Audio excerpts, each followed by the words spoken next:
bu ko defee kon mbokk yi ñu continuer liggéey bi comme niñ ko doon defee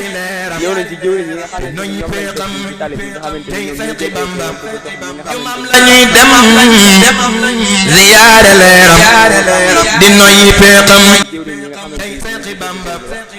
bu ko defee mu ñu wax la nga nuyoo wax liggéey bi ni ñu dem.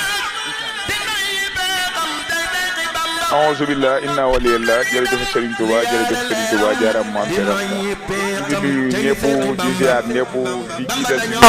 dañoo doy sëkk di sun ndey di bàyyi di wax jow ne Xaadim liggéey bi rafet na masha Allah ñu ngi am contentement si ñëpp waa di ànd ak mbégte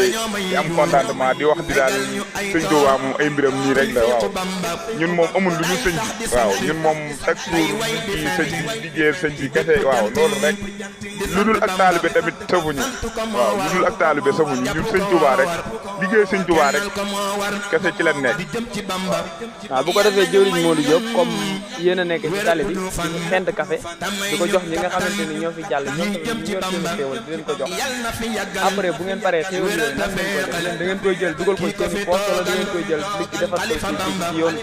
waaw sëñ Fallou waaw dañu ñëw ci tali bi xam nga jël café di servir xam nga sax kër yi ñu yor dafa baaxoo nekk ci yoonu murid maam Seere Fall foo ko musaan gis buy dem di génn ab këllam lay yor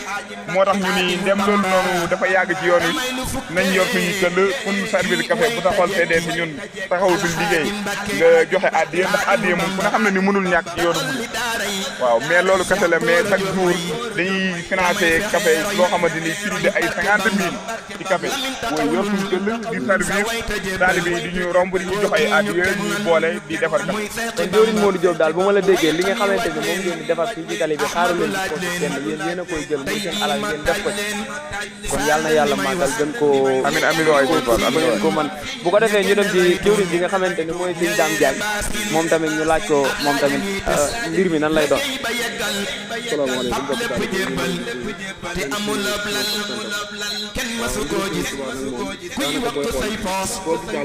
maanaam kenn du xaar kenn tey jii ñun ñi ñëpp tey lu tubaab am rek ñu def la jaral na la ñu ko bëggoon nga mën kaa fay wax dëgg yàlla boo xoolee mbokk taalibe waa daayira bi jëwriñ xaalis yëpp ñu ko sant ñu fay wax dëgg yàlla ginnaaw yàlla lii moom fu mu àgg rek dëgg yàlla moom am na ci poste boobu ci defoon yóbbu ko dëgg yàlla am xalaat ñëpp ci nekk waaye moom ni mu doxee nii dëgg yàlla tey daayira bi loolu moo am solo tey daayira bi moom lii du mën a am donc bu daayira bi nekkoon tey maanaam ñii du mën a daje def ay safara ak yooyu dëgg yàlla kon waa daayira na la maanaam nii leen di ñaanal waa maanaam liggéey bi ñu def si lu kawe seen jot dem ba ne liggéey bi fekk dem ba jàngi fexe raw mu waaw jëwriñ Baye daal dafa mel ni bu ma la déggee da nga ni waa daayira bi yéen a ngi sant waaye safar bi digg safar bi moom nan ngeen doxalee ba organiser ko ba nga xam ne dañ ko dugal ci biir tànn benn nit boo xamante ni ñëpp ngeen fi woo toog ay xéwal di ko joxe di boobu moom nan la dem. waaw di gis taw moom amoo di gis moom màggal gi lañ waajal xam nga màggal gi nag balaa ñëw digg rek ngay nekk ci màggal balaa ñëw comme bu gis safaree tam chaque jour gars yi dañuy safar bu demee dem màggal mais di tànn bi moom dañuy def berne yi moo gën a ñu wàcc kaamil yi def nañ berne yi di ñaanal mag yi ñaanal taw ni ñoom ñëpp jarul nga ci ñaaw loolu daal am solo bu ko defee daal comme seeni wax niñ ko dégg mooy bis bi moom xam naa ne bis la boo xamante ni dañ ci sant sëñ bi di ko ci màggal bu ko defee kon bokki taalibe yi bokki jullit yi ñun ñu xamee ko noonu waa Xidmatul Xadim ñoo fi ñëw waa Xidmatul Xadim tamit lan nga